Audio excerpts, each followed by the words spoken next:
Judas came to Trinidad by boat from India. A bonded laborer, he built a small kutia. With basic materials, he constructed his kutia.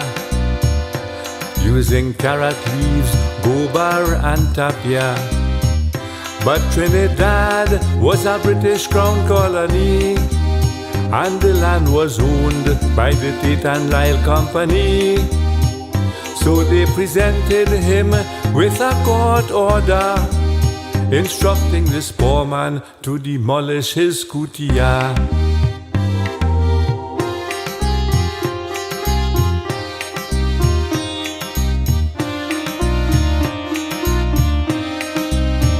Judas was charged, a fine he had to pay, and he was sentenced to prison for 14 days. While he was being held as a prisoner, TT50plus destroyed his little kutia. Battling the system in spite of his misery, this little bonkuli had a simple philosophy, for nowhere in the laws or the scriptures he could see how a colonial power could claim ownership of the sea.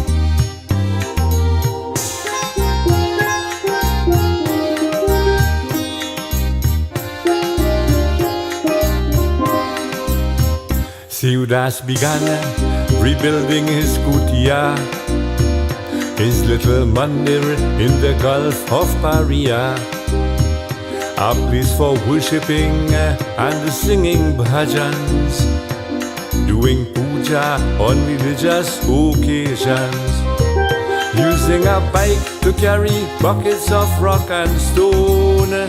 For many years, Judas labored alone. Some people would laugh at him, some said he was mad, building a temple off the coast of Trinidad.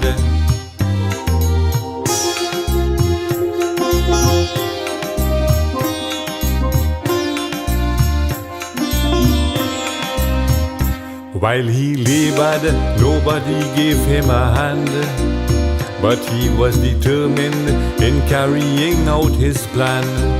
And against all odds and adversity, Judas finished his little mandir in the sea. Now when people realized what this man could do, out of respect they began calling him Sadhu. Seeking his advice, they came from far and wide, for finding a baby's name or getting a bride.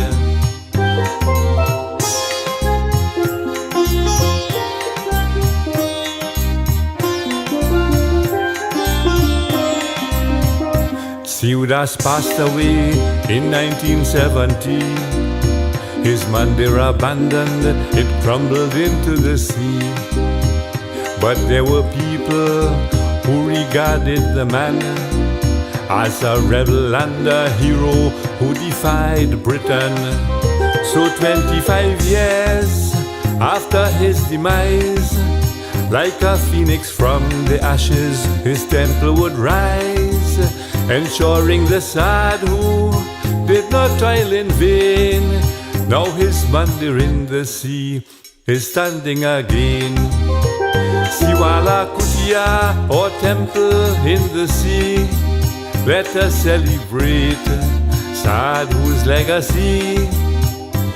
Whether visitor, tourist or devotee, let us celebrate Sadhu's legacy. Hindu, Muslim, Christian and Orisha theology, let us celebrate Sadhu's legacy. A national treasure known internationally, let us celebrate Sadhu's legacy. Let us celebrate Sadhu's legacy. Let us celebrate Sadhu's legacy.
across the seas, brought together in the West Indies.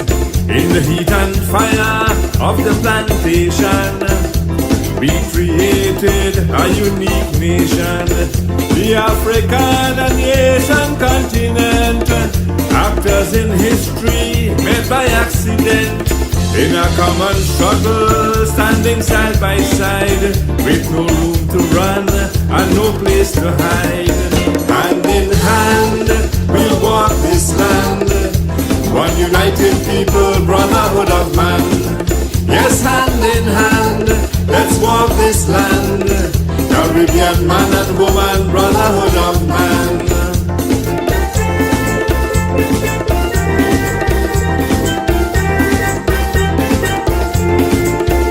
Carib, Lebanese, Chinese and Syrian, Spanish, Portuguese, French and Englishman. From this melting pot, our culture would grow. Chutney, soca, reggae, zouk and calypso. Different culture, different people, different place. Different religion, different language, different race. When we unite and when we believe, we can aspire and we can achieve. Hand in hand, we walk this land, one united people, brotherhood of man. Yes, hand in hand, let's walk this land, Caribbean man and woman, brotherhood of man.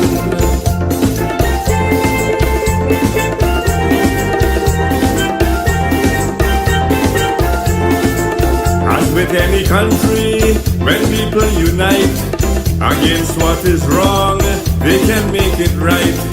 Yes, we might have crime and mismanagement, incompetent leaders and poor government, but don't be discouraged by what people say. We have the ability, we will find a way. Even though we are small, I know we are strong, like a little bird that sings a mighty song. Hand in hand, we'll walk this land, one united people, brotherhood of man. Yes, hand in hand, let's walk this land, Caribbean man and woman, brotherhood of man.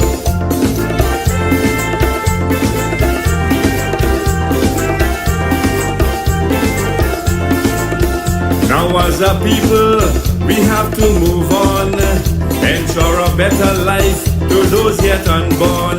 We are all related universally, child of Allah, God and Krishna, cosmic family. So to those leaders who oppress, deceive and divide, it is up to you, you got to decide.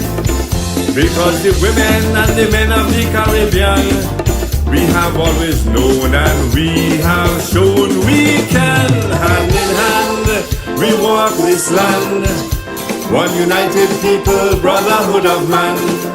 Yes, hand in hand, let's walk this land, Caribbean man, woman, brotherhood of man. Hand in hand, we walk this land, one united people, brotherhood of man. Yes, hand in hand, let's walk this land, Caribbean man, woman, brotherhood of man. Hand in hand, we walk this land, one united people, brotherhood of man.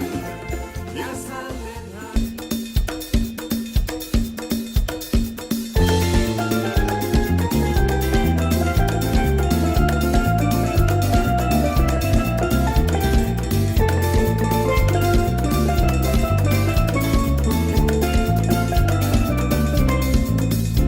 I went to Notting Hill Carnival up in England. They tell me that London have a lot of sweet pan. Donkey yes, now I is a fan of the steel band. Play pan in Europe, the US and Caribbean. Standing there on a corner, some fellas running their hand. I fold my arm and I lean up against a wall. When you hear the arranger, check the four and count in the band. That is when I put my hand over my head and ball. Don't beat them pan, brother, I beg you. Don't beat them pan, pan and the enemy. No slam them pan, no, no, no. No ram them pan, just touch it so. Pan is not Good Friday, bobo. Pan is a gift from heaven sent down by Jaja to Rainbow Island, and everyone got to show the steel band a little love and respect. I come to you with this message, my dear pan ladies and pan gents. Show some love and respect for the instrument.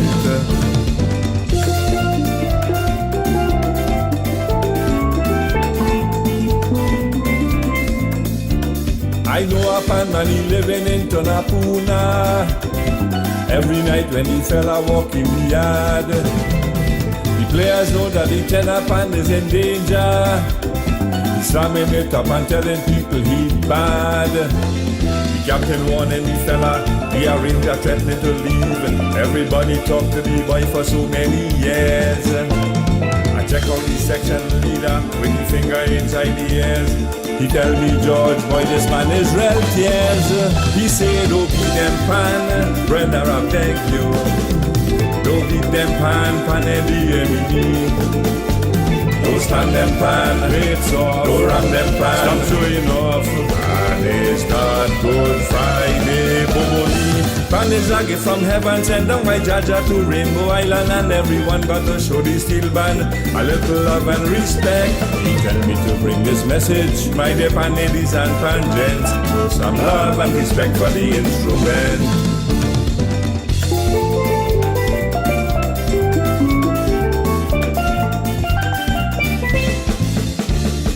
Captain carried the tenor pan by the doctor. Penta watched it and started shaking his head. If all you did only wait a little bit longer, I would have to pronounce this instrument dead. He walked 2 days on the tenor, then he called the captain and say, how to tune this instrument only God alone knows. Them big dent on the F sharp, B flat, E flat and A. This pan been taking a big overdose of blows. He say, don't beat them pan, brother, I beg you. Don't beat them pan and the enemy. Don't stand them pan, do not beat, don't ram them pan, play it sweet. Pan is not Good Friday, bobo. Pan is a gift from heaven sent down by Jaja to Rainbow Island, and everyone got to show the steel band a little love and respect. Penta gave me this message, my dear pan ladies and pan gents. Show some love and respect for the instrument.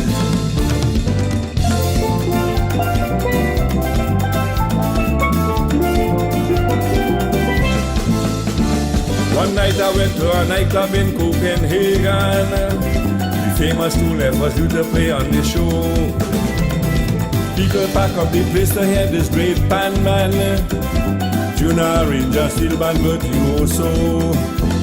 As soon as this master panist walked on stage and started to play, the place gets silent, people sit in a maze. A female music professor turned to me and she say, this man has taken the pan to a higher phase. She say he played them pan like it was a baby, softly, gently, sweetly and tenderly.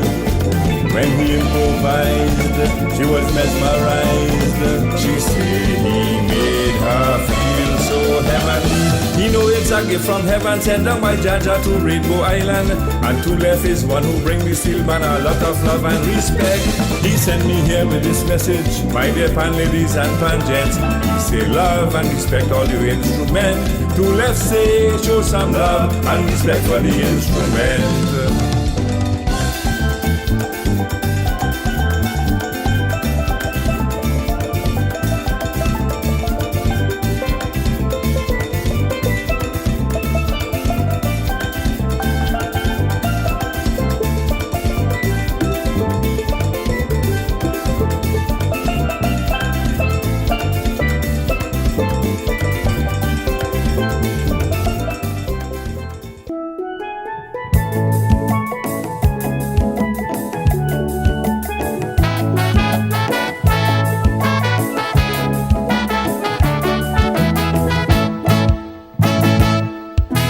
George and his crony Tony went to war in Iraq. Together with Berlusconi, launched a massive attack. Condoleezza told Kofi they had information that their good friend Mr. Saddam was building weapons of mass destruction.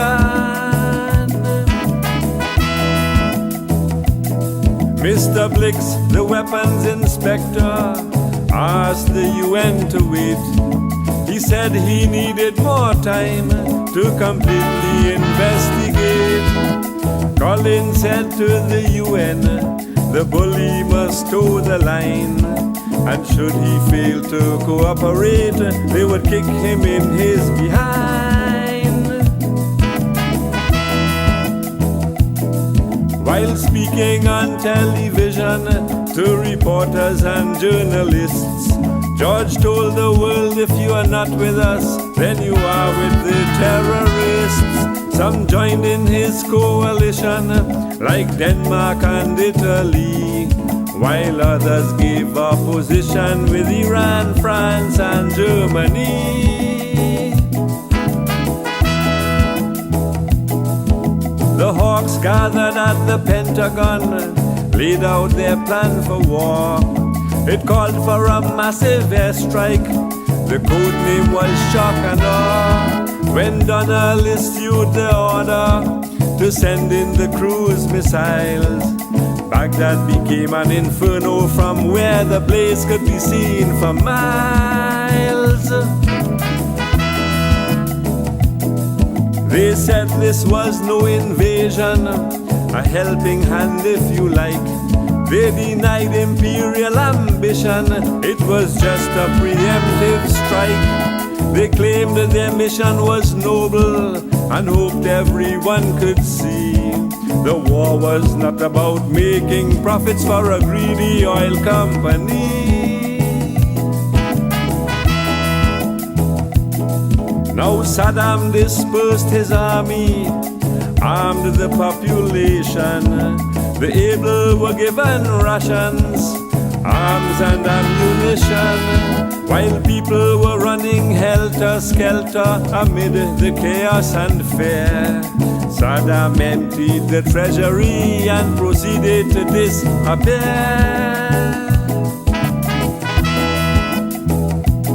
As the army rolled into Baghdad, no resistance was met. People had no water nor power, they were caught like fish in a net. Of the weapons of mass destruction, not a single one they could find.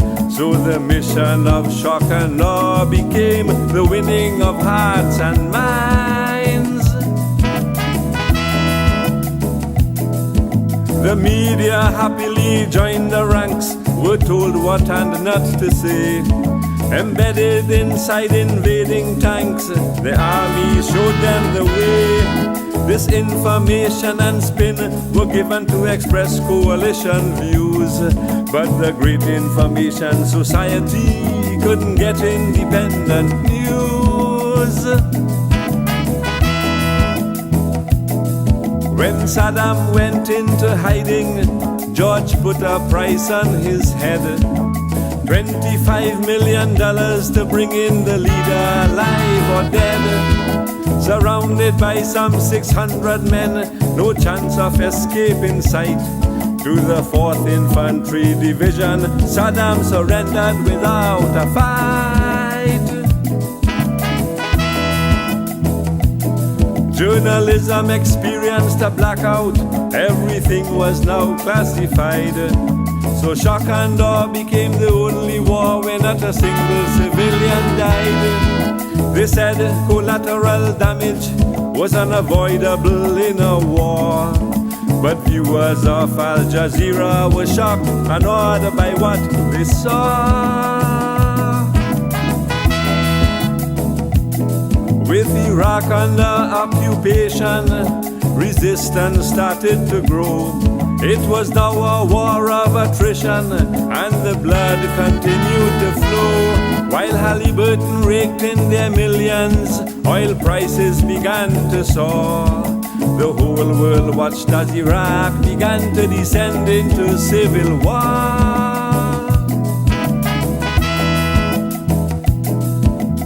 resistance was labeled a terror.